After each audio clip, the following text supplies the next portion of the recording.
దేశ రాజధాని ఢిల్లీలో ఫిబ్రవరిలో అసెంబ్లీ ఎన్నికలు జరగనున్నాయి. రాజకీయ పార్టీలు తమ వ్యూహ ప్రతివ్యూహాలకు పదును పెడుతున్నాయి. ఈ నేపథ్యంలో బీజేపీ రెండో జాబితాను విడుదల చేసింది.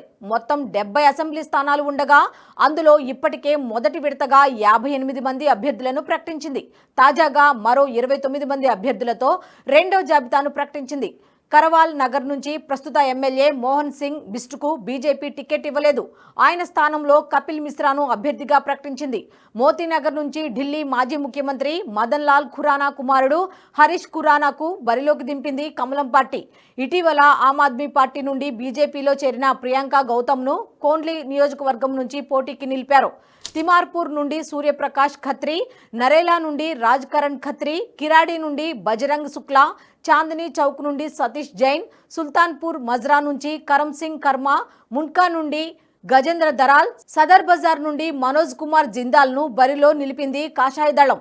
ఉత్తమ్ నగర్ నుండి పవన్ శర్మ, వికాన్పూర్ నుండి పంకజ్ కుమార్ సింగ్, కస్తూర్బా నగర్ నుండి నిరాజ్ బసోయా, మటియాలా నుండి సందీప్ సెహ్రావత్, ద్వారక నుండి ప్రద్యుమాన్ రాజ్పుత్, పాలం నుండి కుల్దీప్ సోలంకి, రాజిందర్ నగర్ నుండి ఉమాంగ్ బజాజ్, తుగ్లకాబాద్ నుండి రోహతాస్ బిదురి, సీలంపూర్ నుండి మనీష్ చౌదరిని పోటీకి నిలిపింది. మొదటి జాబితాలో కూడా 29 మంది అభ్యర్థుల పేర్లను ప్రకటించింది.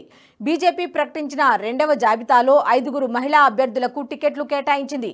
మొదటి జాబితాలో 2 మహిళా అభ్యర్థులకు టికెట్లు కేటాయించగా ఇప్పటి వరకు 7 మహిళలకు టికెట్లు ఇచ్చింది బీజేపీ. ఢిల్లీ అసెంబ్లీ ఎన్నికల పోలింగ్ ఫిబ్రవరి 5న ఉండగా 8న ఫలితాలు వెల్లడించనున్నారు.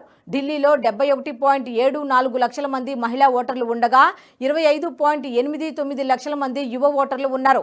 మొదటిసారి ఓటు హక్కు వినియోగించుకోబోయే ఓటర్ల సంఖ్య 2.08 లక్షలు. 100 ఏళ్లు పైబడిన ఓటర్ల సంఖ్య 830 మంది ఉన్నారు.